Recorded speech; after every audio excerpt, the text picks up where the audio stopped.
ইয়া আইয়ুহাল্লাযীনা আমানুত্তাকুল্লাহ ওয়া কুলু কাওলান সাদীদা। আল্লাহ বলেন, হে ঈমানদারেরা, তোমরা আল্লাহকে ভয় করো। ওয়া কুলু কাওলান সাদীদা, তোমরা মিষ্টি মিষ্টি কথা বলো, সুন্দর সুন্দর কথা বলো। দুষ্ট কথা বলবা না, নষ্ট কথা বলবা না, ভালো কথা বলবা, পাক কথা বলবা, সুন্দর সুন্দর কথা বলবা। বিয়া শাদী যেহেতু কথার মাধ্যমেই বিয়ে হয়, এ কারণে সুন্দর সত্য কথা বিবাহের মজলিসে যেন উচ্চারিত হয়। দুইটা কবুল শব্দ কথার মাধ্যমে দূরের দুইটা মানুষ কাছের হইয়া যায়। এই মুখের কথাগুলো যেন নষ্ট কথা না হয়, এই কথাগুলো যেন প্রলোভনের কথা না হয়। আর বিয়ের পরে যেন আবার বাসা পাল্টায় না যায়। বিয়ের আগে কইছে রসের রসের, এবার কয় কষের কষের। বিয়ে কইরা আইনে এবার কয় জানি না তোর বাড়ি কি আছে, এত ফুটানি করস কে, আমার বাড়িতে থাকবি, 3 বেলা খাবি, সোজা চলবি।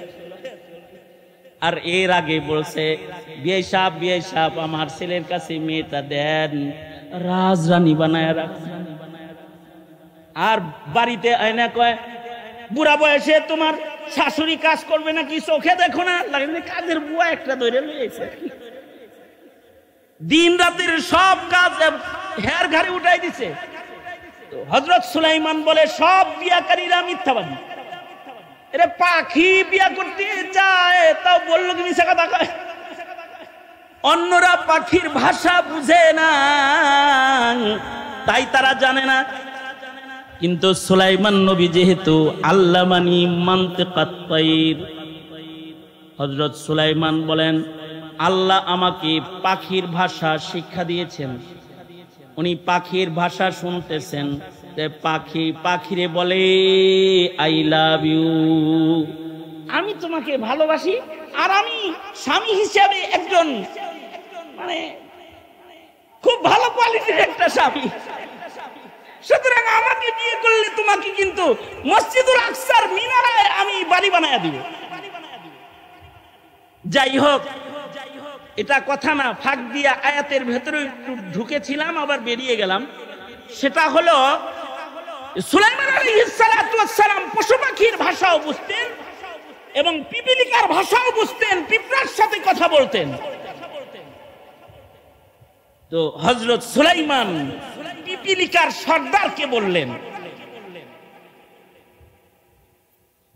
ইসআল মা শি'তা ইয়া আইয়ুহান নামলা, এই পিঁপড়া, তোর যা মনে চায় তা আমার কাছে চা, কারণ আনাল মালিক, আমি হলাম বাদশা, সারা দুনিয়ার বাদশাহী আল্লাহ আমাকে দিছে।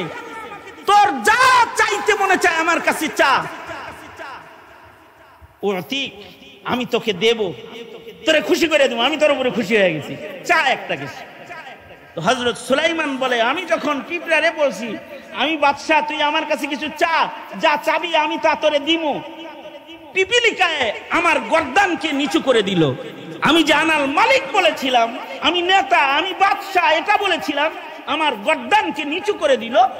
পিপিলিকা আমাকে বলল ইয়া আইয়ুহাল মালিক, ও হে বাদশা নামদার, জিদ ফি হায়াতি, আল্লাহ আমারে যে হায়াতটুক দিছে এই হায়াত থেকে আরেকটু বাড়ায়া আমার হায়াতটাকে একটু বড় বানায়া দেন।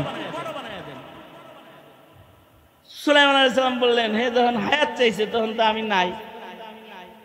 কারণ বুঝা থাকলে জোরে করে বলেন হায়াতের মালিক একমাত্র কে, জোরে আওয়াজ করে বলেন।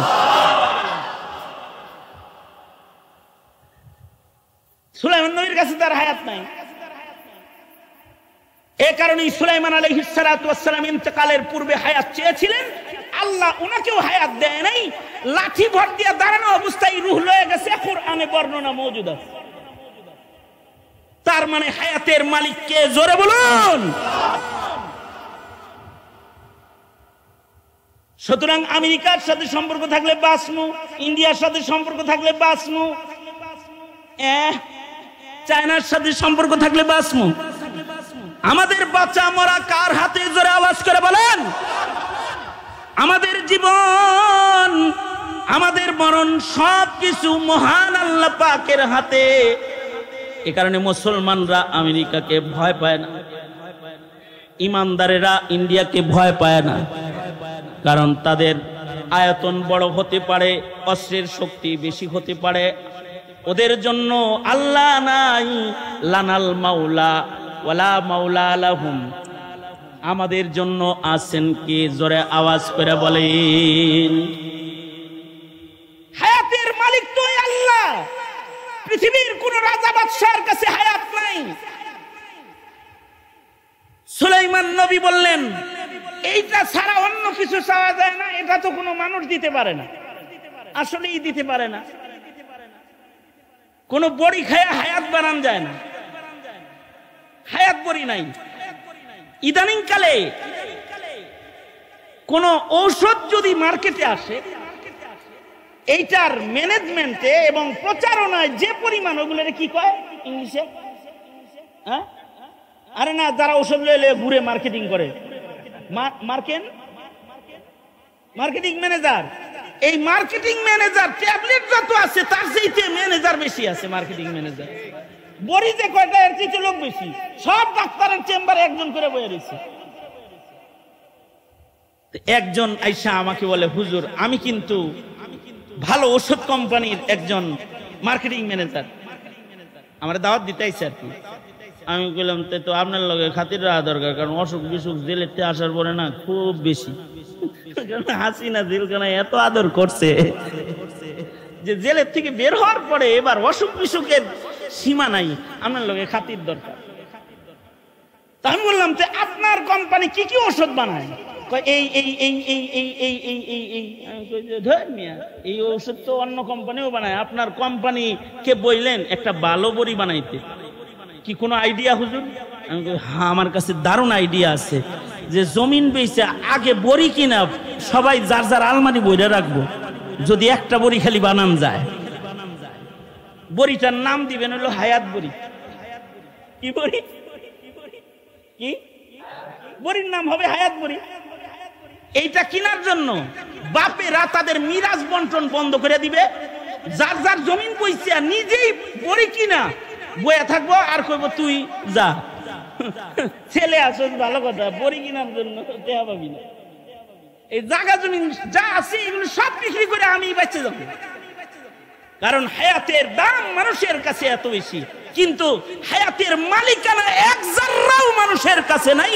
আল্লাযী খালাকাল মাউতা ওয়াল হায়াতা লিয়াবলুয়াকুম আইয়ুকুম আহসানু আমালা।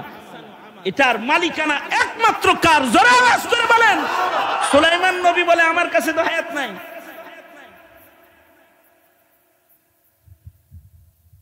সালমিন গায়রিহি, এছাড়া অন্য আর কিছু চাও, অন্য কিছু চাও। পিপিলিকায় কয়, তাহলে আইয়ুহাল মালিক জিদ ফি রিজকি, ও বাদশা আপনি আমার রিজিক বাড়ায় দেন। সুলাইমান আলাইহিস সালাম আবার মাথা নিচের দিকে, না না, রিজিকের মালিকও আমি না। বলুন তো রিজিকের মালিক কি? জোরে আওয়াজ করে বলেন। আমার আপনার রিজিকের মালিক আল্লাহ। দুনিয়ার সব এই সাঙ্গ খেলা যা আছে, সাঙ্গ হয়ে যায় দুই জিনিসের কারণে, আর খেলা জমে দুই জিনিসের কারণে। হায়াত রিজিক হয় তো দুনিয়ার খেলা বাকি রয়, হায়াত রিজিক নাই তো খেলা বন্ধ হয়ে যায়। দুনিয়ার হায়াত দারমাদার এই দুই জিনিসের উপরে। পিঁপড়া বলে, খুব বড় করে বুক টান করে বললেন, আনাল মালিক, আমি বাদশাহ। ইসআল মা শিতা, যা মনে চায় তা চাও, দিমু ওটি। দুইটা চাইলাম, যেই দুই জিনিস দিয়ে দুনিয়া চলে, দুইটার একটাও নাই আপনার কাছে। আপনি কি এর কচুর বাদশাহ? এই যে আমাকে সেই কচুর বাদশাহ বলে তিরস্কার করে আমার মাথাকে নিচে নামায়া দিছে,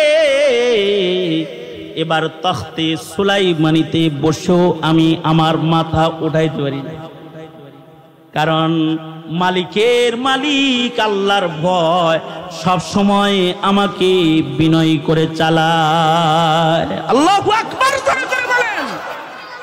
আল্লাহ পাক মুমিনদেরকে বলেছেন তোমরা মুত্তাকি হও,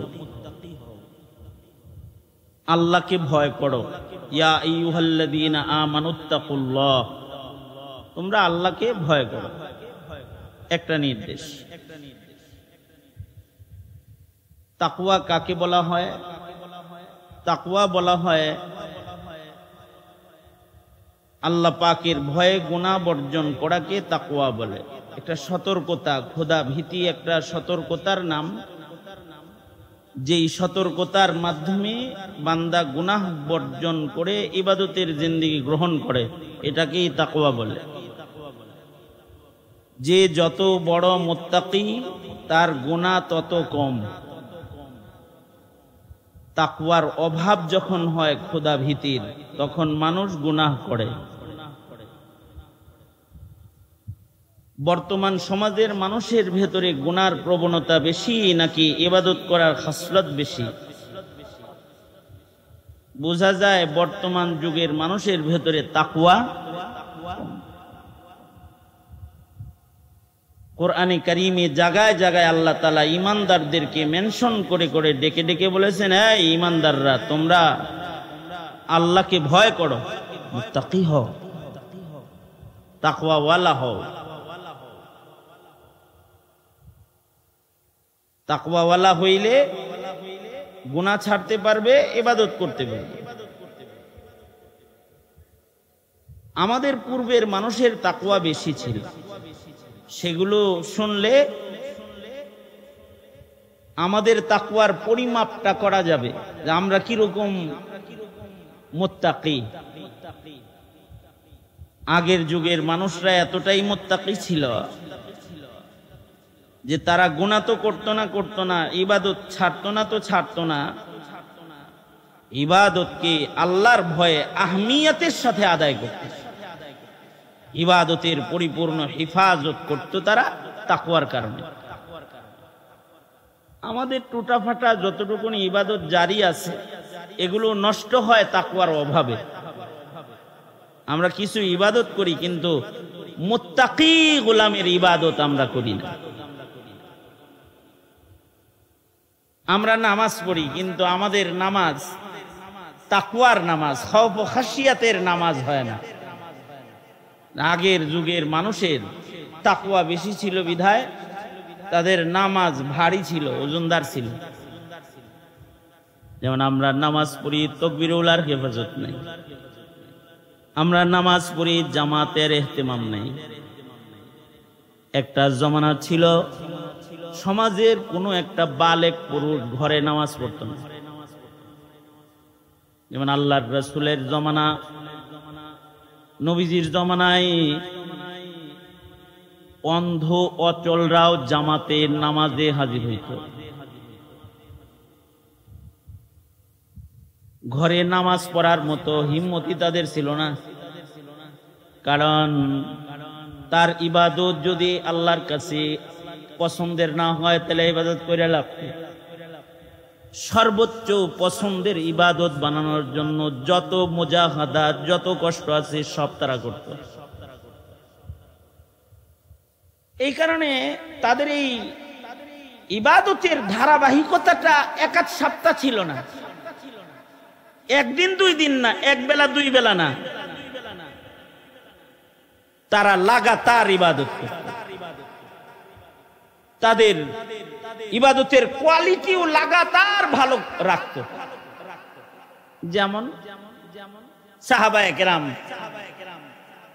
তাদের ইবাদতের কোয়ালিটি বরাবরই ভালো এবং লাগাতার ভালো।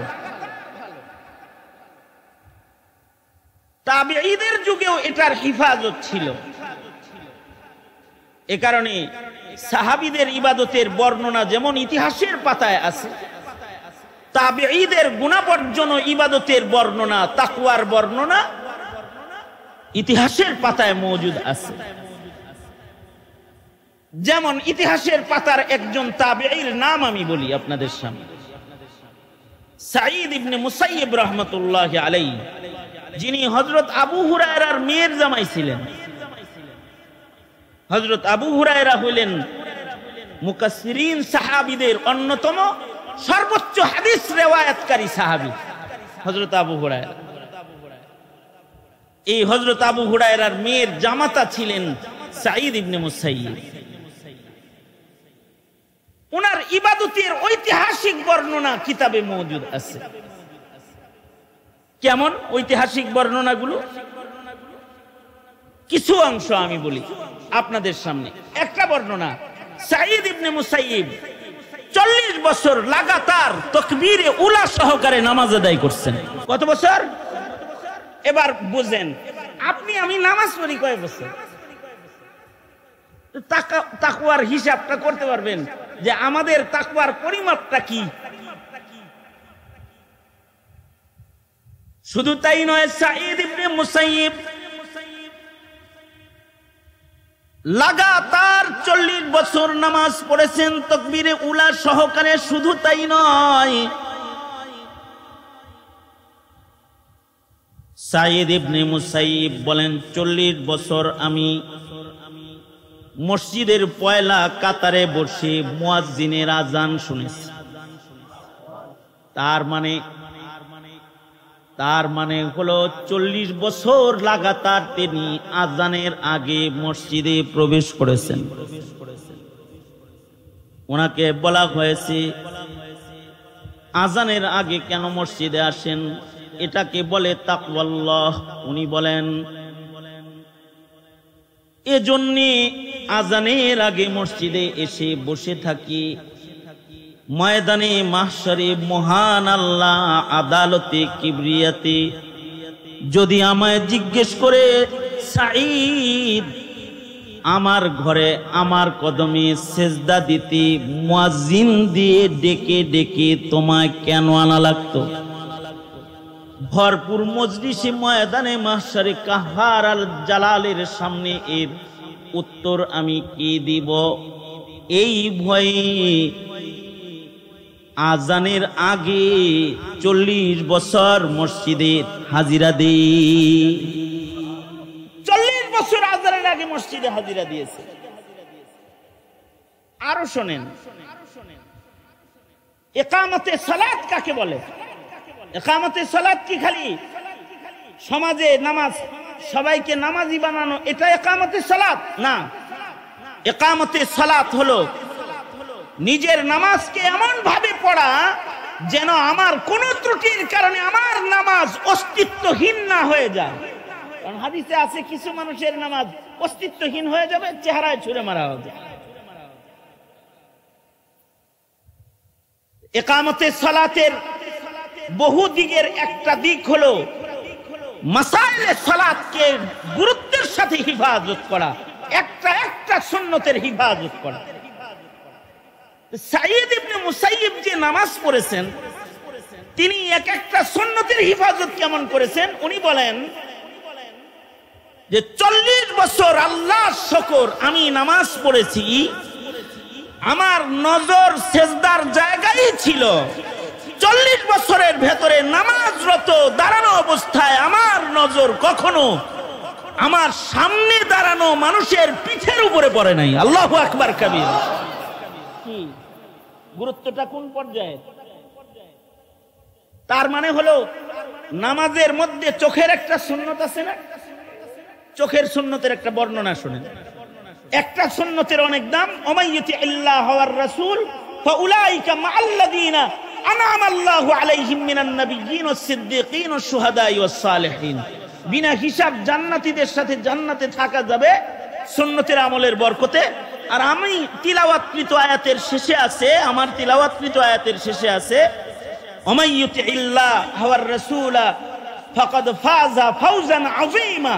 যারা আল্লাহ আল্লাহর রাসূলের ইত্তিবা করবে, সুন্নতের ইত্তিবা করবে, তাদেরকে আল্লাহ তাআলা অনেক বড় পুরস্কার দান করবে, অনেক বড় পুরস্কার দান করবে।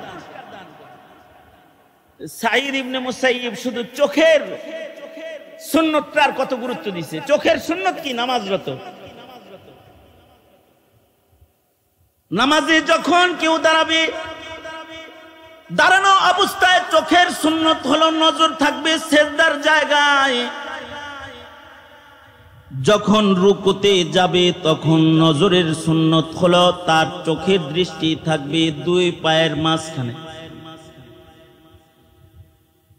যখন সিজদা অবনত হবে দুই হাতের মাঝখানে চোখ দুইটু খোলা থাকবে। যখন তাশাহুদের বৈঠকে বসা থাকবে তখন নজরের সুন্নত হলো তার চক্ষু দৃষ্টি কোলের উপরে থাকবে, মাথা সোজা থাকবে, নজর কোলের উপরে থাকবে। সালামের সময় নজরের সুন্নত হলো যখন সালাম ফিরাবে তখন ডান দিকে, সালাম ফিরানোর সময় ডান কাঁধে নজর রাখবে, অর্থাৎ আসসালামু আলাইকুম ওয়া রাহমাতুল্লাহ, আসসালামু আলাইকুম ওয়া রাহমাতুল্লাহ।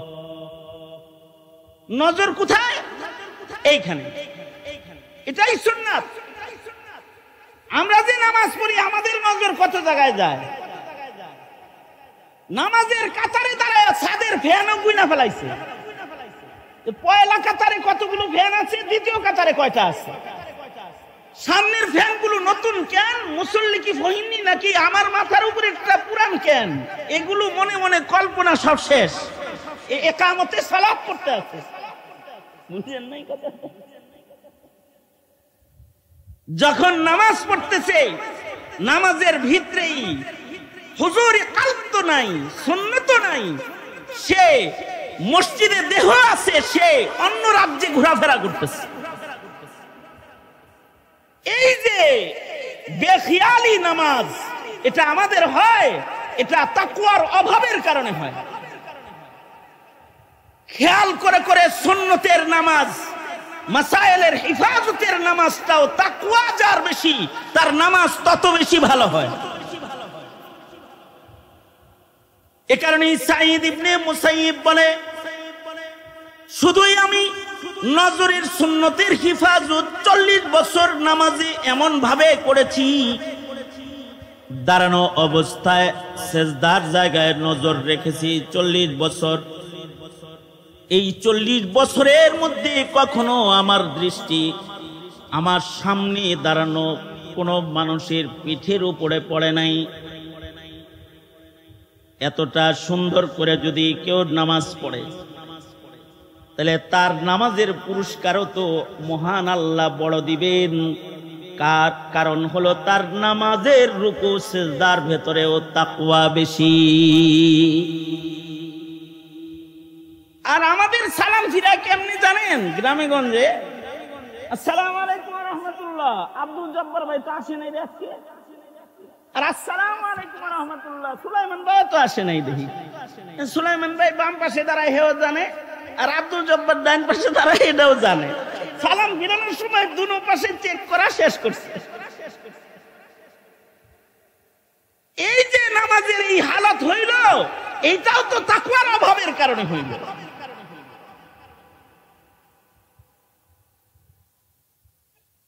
সুতরাং ইয়া আইয়ুহাল্লাযীনা আমানুত্তাকুল্লাহ, হে ঈমানদাররা আল্লাহকে ভয় করো।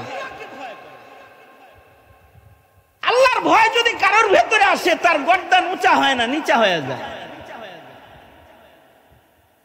এখন তো আমাদের গর্দান উঁচু, আমাদের গর্দান নিচু না, কারণ ক্ষুধা ভীতির অভাব যে, এ কারণে আমরা নিজেকে যতটা চিনি আল্লাহকে অতটা চিনি না।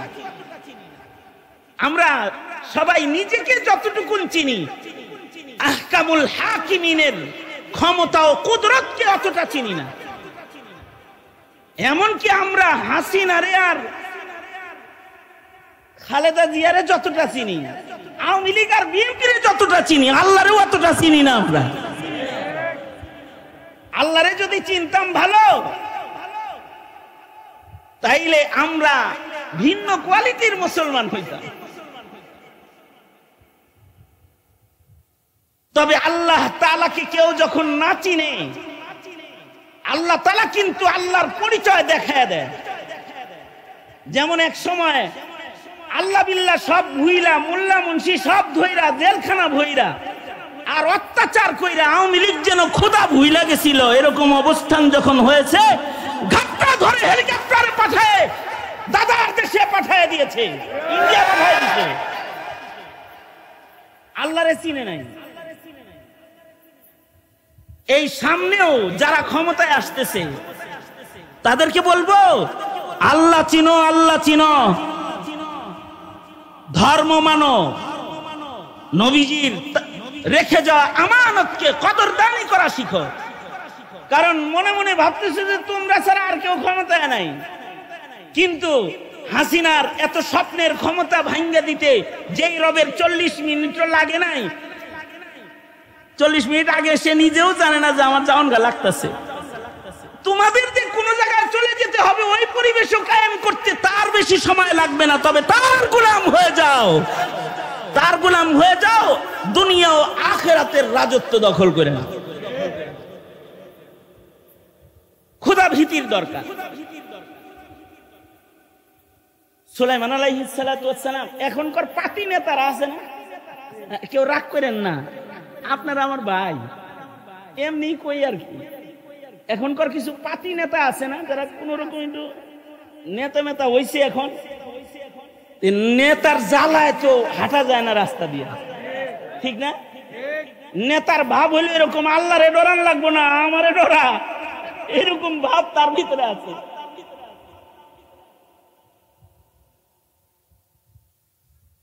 আঞ্চলিক একটা নেতা এইরকম, একদিন সে পলায়া ছিল, এখন মুখ টান করে হাঁটে এখন, মানে হের কিন্তু কোনো ক্ষমতা নাই, তার উপরের কোন বসের পাওয়ারের জ্বালাই হের দাপটে এলাকা দিয়ে হাঁটতে পারবেন না আপনি।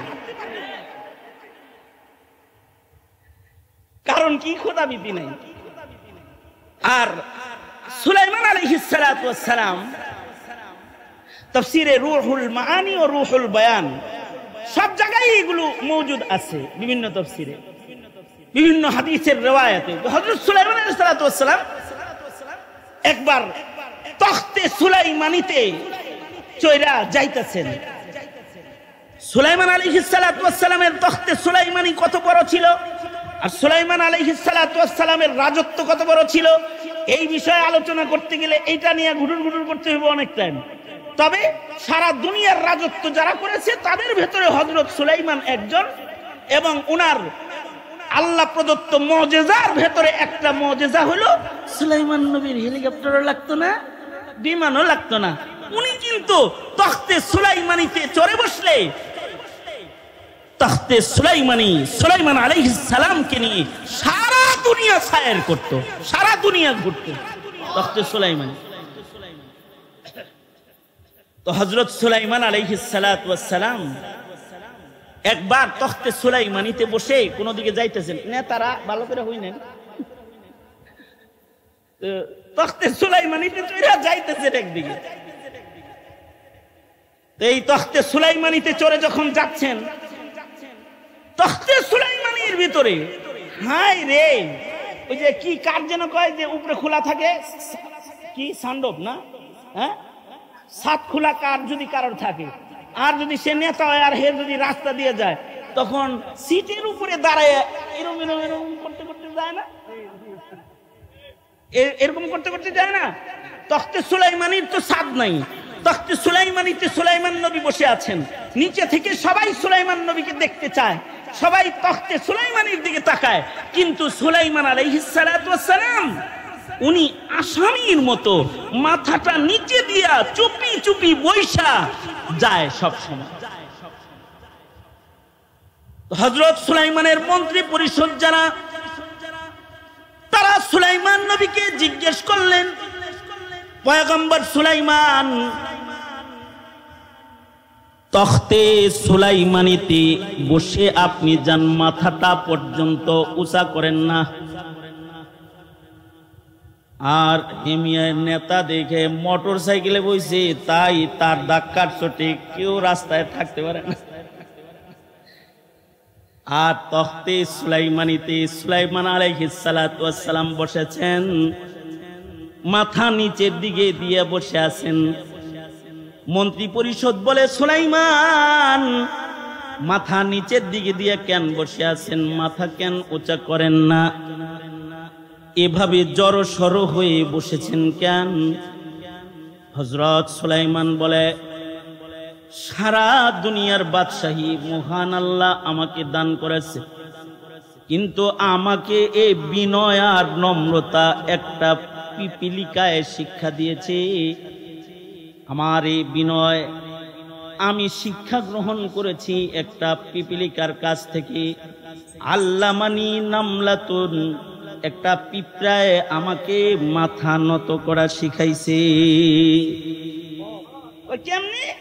ওই যে পিপিলিকার সাথে আমি কথা বলতেছিলাম, সুলাইমান নবী পিঁপড়ার সাথে কথা বলতেন, পিপিলিকার কথা বুঝতেন, এমনকি মন্তকাত তায়ের পশু পাখির ভাষা আল্লাহ পয়গম্বর সুলাইমানকে শিক্ষা দিয়েছিলেন।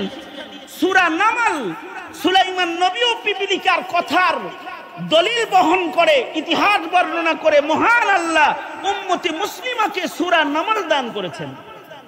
পিঁপড়ার সাথে কথা বলতেন সুলাইমান আলাইহিস সালাতু ওয়াস সালাম। ইনস ও জিনের বাদশা ছিলেন, পাখির সাথেও কথা বলতেন, এমনকি পাখির কথা বুঝতেন। আমরা কি পাখির কথা বুঝি? স্যার হইছেন কে লাগে দিনে বুঝেন কথা কর না, বুঝেন পাখির কথা? আমরা তো পাখির কথা বুঝি না, কিন্তু সুলাইমান আলাইহিস সালাতু ওয়াস সালাম পাখির কথাও বুঝতেন। একবার সুলাইমান আলাইহিস সালাতু ওয়াস সালাম রাস্তা দিয়ে যাইতেছেন, তো দেখে গাছের ডালে বসে বসে এক পুরুষ পাখি এক মহিলা পাখির সাথে প্রেম করতেছে।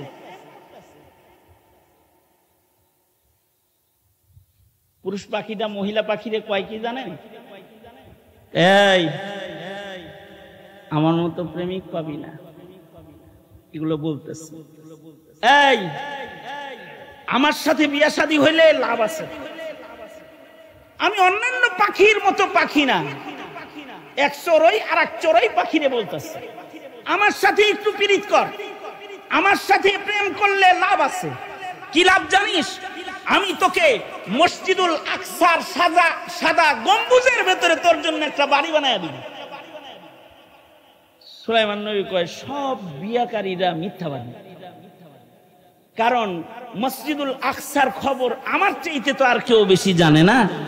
বারবার আমি মসজিদুল আকসা নির্মাণ করেছি, আর ও বউয়ের লোভ দেখাইতেছে যে ওই মিনারার সাদা জায়গায় তোকে একটা বাসা বানায় দিব, ওইখানে দুইজন থাকবো, আমার সাথে ওই জায়গায় সম্পর্ক আছে, করার মতো লাইনঘাট আছে, এগুলো বলতেছে।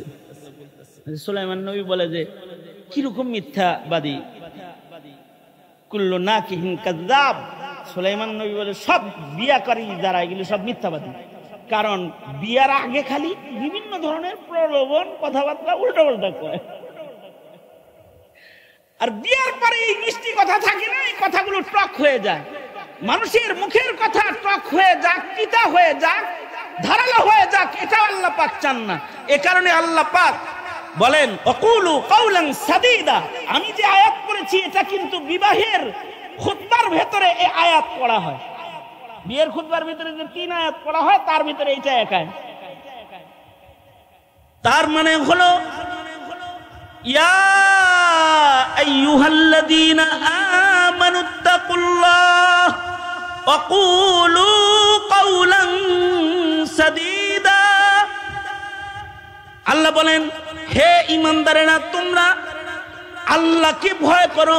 ওয়াকুলু কাওলান সাদীদা, তোমরা মিষ্টি মিষ্টি কথা বলো, সুন্দর সুন্দর কথা বলো, দুষ্ট কথা বলবা না, নষ্ট কথা বলবা না, ভালো কথা বলবা, পাক কথা বলবা, সুন্দর সুন্দর কথা বলবা। বিয়া শাদী যেহেতু কথার মাধ্যমেই বিয়ে হয়, এ কারণে সুন্দর সত্য কথা বিবাহের মজলিসে যেন উচ্চারিত হয়। দুইটা কবুল শব্দ কথার মাধ্যমে দূরের দুইটা মানুষ কাছের হইয়া যায়। এই মুখের কথাগুলো যেন নষ্ট কথা না হয়, এই কথাগুলো যেন প্রলোভনের কথা না হয়, আর বিয়ের পরে যেন আবার বাসা পাল্টায় না যায়। বিয়ের আগে কইছে রসের রসের, এবার কয় কষের কষের। বিয়ে কইরা আইন না, এবার কয় জানি না তোর বাড়ি কি আছে, এত ফুটানি করস কে, আমার বাড়িতে থাকবি, 3 বেলা খাবি, সোজা চলবি। আর এর আগে বলছে বিয়ে সাহেব আমার ছেলের কাছে মেয়েটা দেন, রাজরানী বানায় রাখ। আর বাড়িতে আয়না কয় বুড়া বয়সে তোমার শাশুড়ি কাজ করবে নাকি, চোখে দেখো না, লাগে কাজের বুয়া একটা ধরে লইছে, দিন রাতের সব কাজ হেয়ার ঘাড়ে উঠাই দিছে। হযরত সুলাইমান বলে সব বিয়াকারীরা মিথ্যাবাদী। এরে পাখি বিয়া করতে যায় তাও বললো কি মিছা কথা কয়।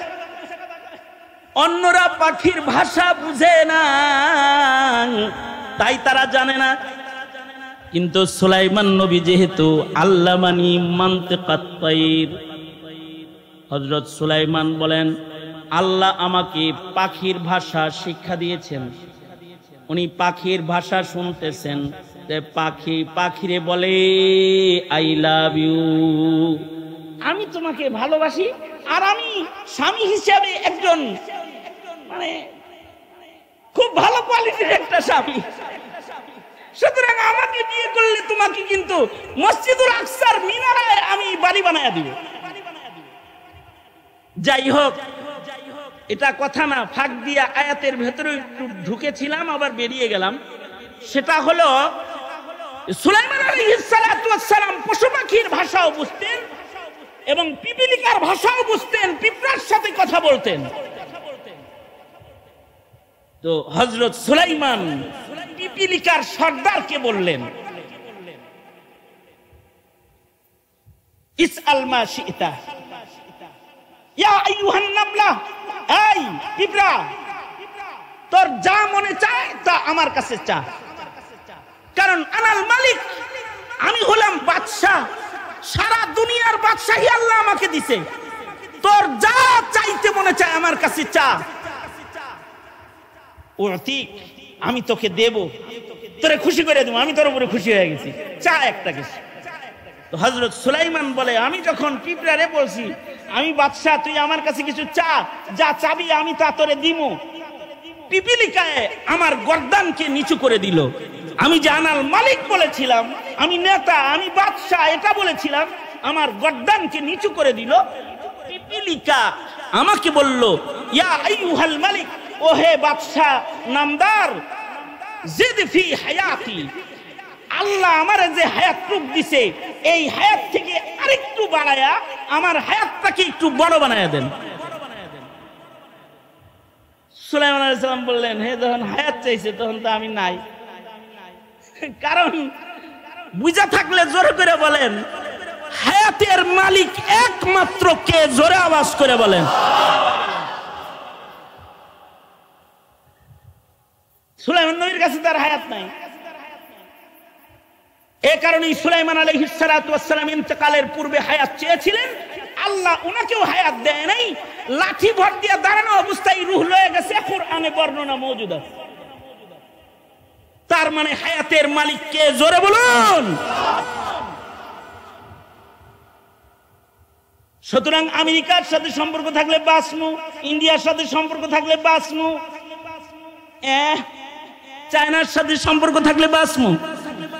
আমাদের বাঁচা মরা কার হাতে, জোরে আওয়াজ করে বলেন। আমাদের জীবন, আমাদের মরণ সবকিছু মহান আল্লাহ পাকের হাতে। এ কারণে মুসলমানরা আমেরিকাকে ভয় পায় না, ইমানদারেরা ইন্ডিয়াকে ভয় পায় না, কারণ তাদের আয়তন বড় হতে পারে, অস্ত্রের শক্তি বেশি হতে পারে, ওদের জন্য আল্লাহ নাই, লানাল মাওলা ওয়ালা মাওলা লাহুম, আমাদের জন্য আছেন কে, জোরে আওয়াজ করে বলেন। হায়াতের মালিক তো আল্লাহ, পৃথিবীর কোন রাজা বাদশার কাছে হায়াত নাই। সুলাইমান নবী বললেন, এইটা ছাড়া অন্য কিছু চাওয়া যায় না, এটা তো কোনো মানুষ দিতে পারে না, আসলেই দিতে পারে না। কোন বড়ি খায়া হায়াত বানান যায় না, হায়াত বড়ি নাই। ইদানিং কালে কোন ঔষধ যদি মার্কেটে আসে, এইটার ম্যানেজমেন্টে এবং প্রচারণায় যে পরিমাণ, ওগুলো কি কয় ইংলিশে? হ্যাঁ, আরে না, যারা ঔষধ লইলে ঘুরে মার্কেটিং করে, মার্কেটিং ম্যানেজার। এই মার্কেটিং ম্যানেজার ট্যাবলেট যত আছে তার চাইতে ম্যানেজার বেশি আছে, মার্কেটিং ম্যানেজার। বড়ি যে কয়টা, এর চাইতে লোক বেশি। সব ডাক্তারের চেম্বারে একজন করে বয়ে রয়েছে। একজন আইসা আমাকে বলে, হুজুর আমি কিন্তু ভালো ওষুধ কোম্পানির একজন মার্কেটিং ম্যানেজার, আমার দাওয়াত দিতে আইছে আর কি। আমি বললাম, তো আপনার লগে খাতির রাখা দরকার, কারণ অসুখ বিসুখ জেলেতে আসার পরে না খুব বেশি। হাসিনা জেলখানায় এত আদর করছে যে জেলের থেকে বের হওয়ার পরে এবার অসুখ বিসুখের সীমা নাই, আপনার লগে খাতির দরকার। তা আমি বললাম, যে আপনার কোম্পানি কি কি ওষুধ বানায়? এই এই এই এই এই এই এই এই এই এই ওষুধ তো অন্য কোম্পানিও বানায়, আপনার কোম্পানি কে বললেন একটা ভালো বড়ি বানাইতে, কি কোনো আইডিয়া হুজুর? আমি বলি, হ্যাঁ আমার কাছে দারুণ আইডিয়া আছে, যে জমিন বেচে আগে বড়ি কিনা সবাই যার যার আলমারি বইরে রাখবো, যদি একটা বড়ি খালি বানান যায়, বড়িটার নাম দিবেন হলো হায়াত বড়ি। কি বড়ি? কি বড়ির নাম হবে? হায়াত বড়ি। এইটা কেনার জন্য বাপেরা তাদের মিরাজ বন্টন বন্ধ করে দিবে, যার যার জমিন বইছে নিজেই বড়ি কিনা বইয়া থাকবো, আর কইব তুই যা, ছেলে আসুন ভালো কথা, বড়ি কিনার জন্য দেয়া পাবি না। এই জায়গা জমিন যা আছে এগুলো সব বিক্রি করে আমি বেঁচে যাবো, কারণ হায়াতের দাম মানুষের কাছে এত বেশি, কিন্তু হায়াতের মালিকানা এক জাররাও মানুষের কাছে নাই।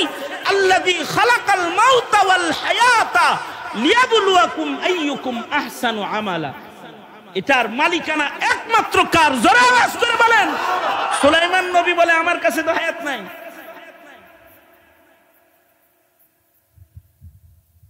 সালমিন গায়রিহি, এছাড়া অন্য আর কিছু চাও, অন্য কিছু চাও।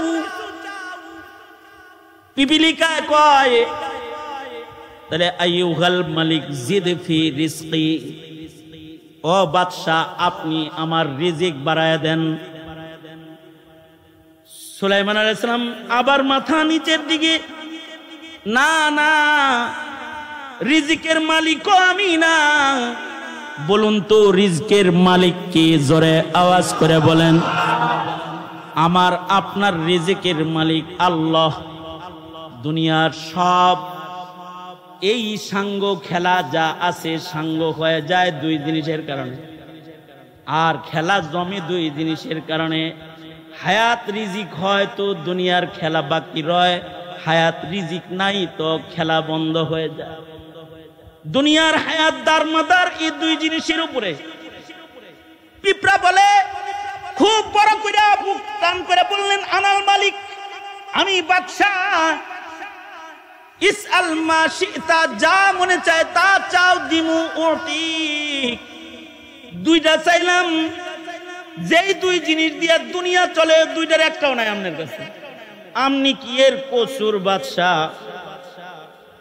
এই যে আমাকে সেই কচুর বাদশাহ বলে তিরস্কার করে আমার মাথাকে নিচে নামায়া দিছে,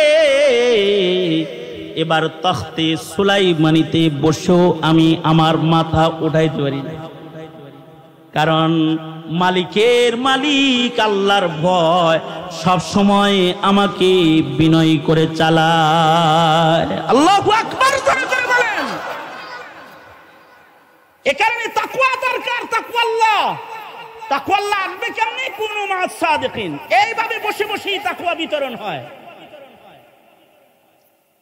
সুতরাং সমাজকে মুত্তাকি বানান, সমাজের মুখের ভাষা সুন্দর বানান, সমাজকে সুন্নতওয়ালা বানান। ফাকাদ ফাযা ফাওজান আযীমা। ইনশাআল্লাহ সমাজের মানুষকে মুত্তাকি বানাবো, ইনশাআল্লাহ। জোরে করে বলেন। খোদা ভীরু বানাবো। তাকওয়া আল্লাহ শিখাবো এবং ভাষা সুন্দর বানান, জবান ভালো করেন। রাজনীতি করেন আপনারা, একজনের গালির জ্বালায় আর একজনের ভোট চলে যায়। এই মুখ ভালো করে আলান, সুন্দর ভাষা নিয়ে আগমন করুন। কারণ মানুষের যখন মুখ অসুন্দর হয়ে যায় তখন বুক অসুন্দর হয়ে যায়, আর যখন মুখটা ভালো হয় তো বুকটা ভালো হয়ে যায়। এ কারণে কুলু কাউলান সাদীদা, মুখটা ভালো করো, বুকটা ভালো হয়ে যাবে। সুতরাং দুষ্ট কথা উচ্চারণ করব না, ইনশাআল্লাহ। জোরে করে বলেন তৈয়ার আছি তো ইনশাআল্লাহ। আর সুন্নতের পাবন জিন্দেগি করব। সমাজে মুত্তাকি বাচ্চা কাচ্চা বানাইতে দরকার। মাদ্রাসা, স্কুল, কলেজে তাকওয়া শিক্ষা দিবে না, কিন্তু তাকি আপনার ছেলেকে তাকওয়া শিক্ষা দিবে। যে কোনো মাদ্রাসা আপনার সন্তানকে তাকওয়া শিক্ষা দিবে, নম্র ভাষা শিক্ষা দিবে। এ কারণে দেখেন না, এই দেশের কোন হুজুরের ভাষা খারাপ না, এরা মিম্বরে বসে বসে মিষ্টি কথায় কথা কয়। আপনি কি মনে করেন আপনার মতো ভাষা হেরা জানে না? বিশ্বাস করেন, যদি প্রতিযোগিতা লাগে না, আপনি পারবেন না, কিন্তু জানে, কিন্তু আপনাকে কিছু বলে না আর কি। কারণ তারা তাদের মুখকে সুন্দর কথায় ব্যবহার করে, সুন্দর কাজ করে, সুন্দর কথা, সুন্দর মুখ, তাই সুন্দর কাজ বেশি করে। তবে মুমিনের হৃদয়ে ঈমান আছে, ঈমান। এই ঈমান নষ্ট করে, তাকওয়া তাহারাত নষ্ট করে যারা জাতিকে বেঈমান বানাইতে চায়, তাদের মোকাবেলায় সংগ্রাম এক নম্বর হলো তালিম তরবিয়তের সংগ্রাম। তালিম তরবিয়তের মাধ্যমে এদের বিরুদ্ধে সংগ্রাম চালিয়ে যেতে হবে। নবী রাসূল দিয়ে আল্লাহ তাআলা এই পদ্ধতিটাকেই সর্বপ্রথম গ্রহণ করেছেন, তালিম ও তরবিয়ত।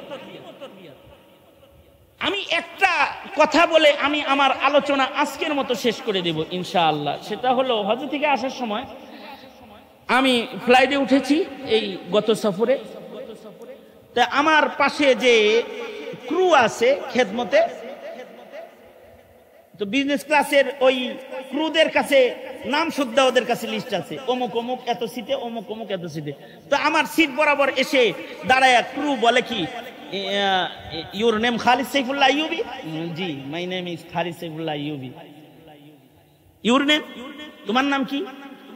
মাই নেম ইজ আলী, আমার নাম আলী। আলী। আমি ভাবলাম যাক, আজকে কমাস কম একটা মুসলমানের রাতের খাওয়ান দাওয়ান নসিব হইতেছে মনে হয়। খুশি হয়েছি আর কি। তা আমার কাছে আসছে, খাবার নিয়ে আসছে। তা আইসা আমার দাড়িতে হাত দিয়া বলে, তোর দাড়িটা খুব সুন্দর লাগে, ইউ আর এ সুন্নি মুসলিম? আমার কাছে, তুই কি সুন্নি মুসলিম নাকি? হ্যাঁ, আমি Sunni Muslim. You are a Sunni Muslim? No no no no, my grandfather is Muslim. হ্যাঁ, এ বললো যে না না না, আমি মুসলমান না, তবে আমার দাদা মুসলমান ছিল। হে, দাদা মুসলমান ছিল? আমি কি, তোর নাম আলী হইলো কেমনি? আব্বা যে মুসলমান ছিল, আব্বা শখ করে নাম রাখছে আলী, কিন্তু বাবা আমার ছোটবেলায় মারা গেছে। বাবা বিয়ে করেছিল একটা খ্রিস্টানকে। বাবার মৃত্যুর পরে আমার মা আমাদের 3-4 ভাই বোন যারা আছি, এদের সবাই খ্রিস্ট ধর্ম শিখাইছে, খ্রিস্টানদের সাথে আত্মীয়তা করাইছে। আমাদের মুসলিম পরিচয় যেটা, ওইটা বাবা পর্যন্তই শেষ, এরপরে ব্রেক হয়ে গেছে। তার মানে হলো, একটা ছেলে তার নাম আলী, কিন্তু তার দাদা ছিল মুসলমান, কিন্তু সে নাতির তৃতীয় পুরুষে এসে সে হয়ে গেছে পুরা খ্রিস্টান। তার বংশের থেকে খ্রিস্টান প্রজনন কেন্দ্র চালু হয়ে গেছে। এইটা শোনার পরে আমি যে 4.5 ঘন্টা বিমানে ছিলাম, এর ভেতরে আমি কিছু খাইতেও পারি নাই, এর ভিতরে একটু আরামও করতে পারি নাই, শুধু কাঁদছি আর পেরেশান হইছি যে এটাই যদি হয়, পরিবেশের কারণে যদি দাদা মুসলিম হয়ে তার নাতি খ্রিস্টান হয়ে যায়, তাইলে আমার দেশের স্বাধীন মাটিতে যারা হিন্দুত্ববাদের চাষাবাদ করতে চায়, যারা খ্রিস্টবাদের চাষাবাদ করতে চায়, যারা কাদিয়ানির চাষাবাদ করতে চায়, ওরা তো আমার নাতিপুতির ভেতর থেকে এক সময় মুসলিম প্রজনন বন্ধ করে করে ফেলবে।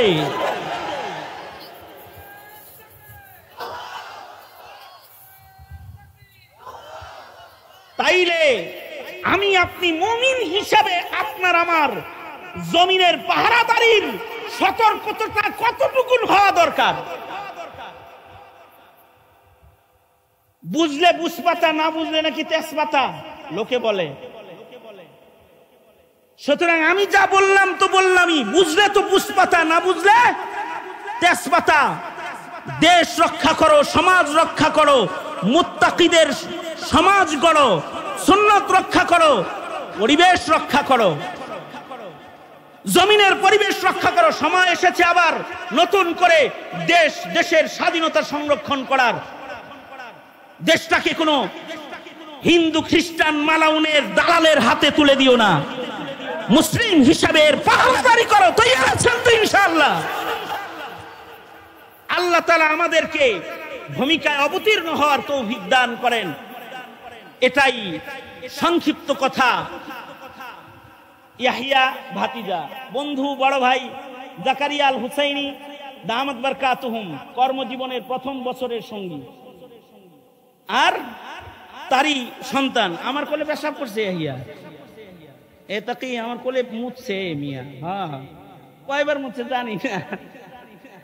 যাই হোক, মুফাসসিরে কোরআন ভাতিজা তো ভাতিজার দরদে চাচার হাজিরি। গভীর রাতে কিছু হৃদয়ের ব্যথা আপনাদের কাছে বললাম। আল্লাহ তাআলা বুঝবার তৌফিক দান করে।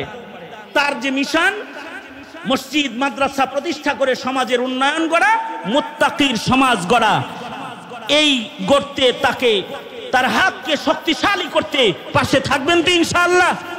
আল্লাহ তাআলা সবাইকে কবুল করেন। সবাই ইস্তিগফার পড়েন। আস্তাগফিরুল্লাহ রাব্বি মিন কুল্লি যামবি ওয়া আতুবু ইলাইহি লা হাওলা ওয়ালা কুওয়াতা ইল্লা বিল্লাহিল আলিয়্যিল আযীম। আস্তাগফির। তোমরা কি এখনই খুলে আলাই দিবা? হ্যাঁ, শেষ। রাহো রাহো রাহো, পরে খুলে নে। এখন একটু দোয়া কালাম করো। বসো, জায়গায় বসো, আগে কাম সারো, তারপরে নড়াচড়া করবা। এর আগে নড়বা চড়বা না।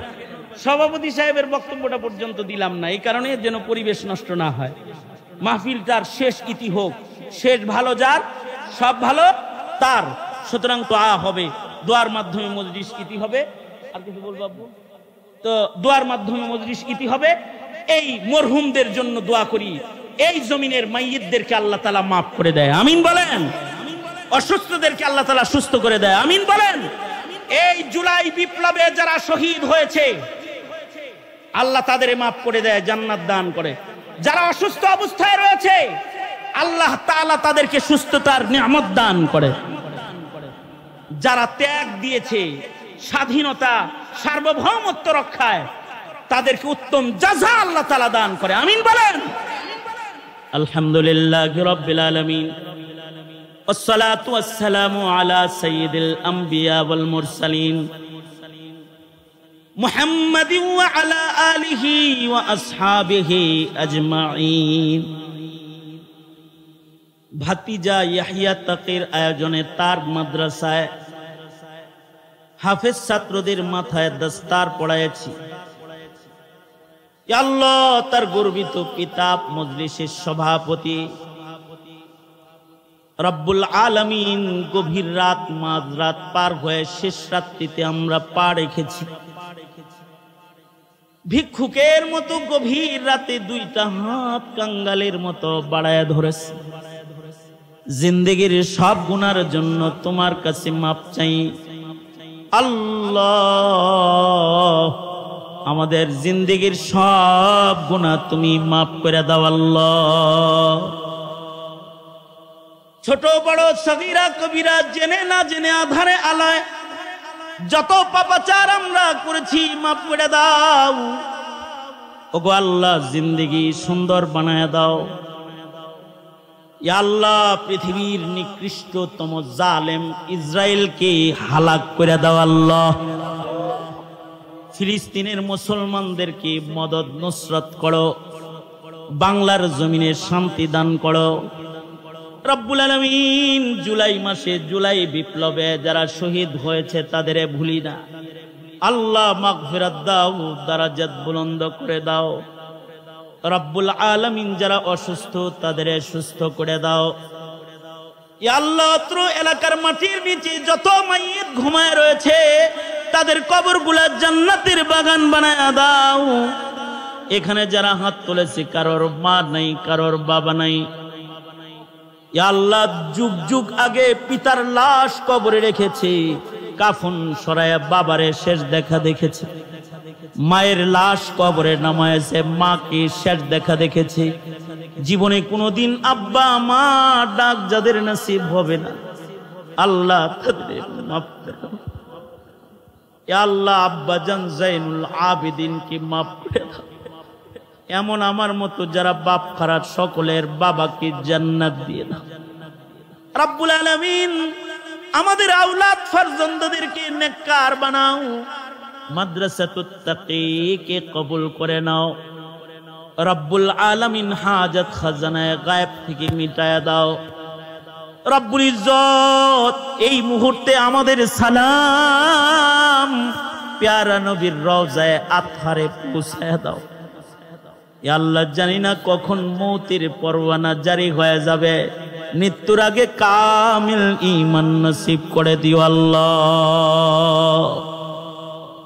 অনেক কিছু বলার, সংক্ষেপ বক্তব্য, যা বলার যত কল্যাণ সব আমাদের তুমি দান করো, আর যত অকল্যাণ তার থেকে ধরে ধরে আমাদের হিফাজত করো। আল্লাহুম্মা জাআল সারানা আলা মান যালামানা ওয়ানসুরনা আলা মান আদানা ওয়ালা তাজআল মুসিবাতানা ফি দীনিনা ওয়ালা তাজআলিদ দুনিয়া আকবারা হাম্মিনা ওয়ালা মাবলাগা ইলমিনা ওয়ালা গায়াতা রাগবাতিনা ওয়ালা তুসাল্লিত আলাইনা মান লা ইয়ারহামুনা। اللهم زدنا ولا تنقصنا وأكرمنا ولا تهنا وأعطنا ولا تحرمنا. اللهم إنا نسألك الجنة ونعوذ بك من النار. মুহররমুল হারামের ত্যাগের আদর্শ আমাদের দান করো। আগামীকাল মুহররমের আশুরার রোজা, ইয়া আল্লাহ নফলে রোজার কদর যারা করে আল্লাহ তাদের সহজ করে দাও। রব্বুল আলামিন খায়র ও বরকত দিয়া মালামাল করে দাও।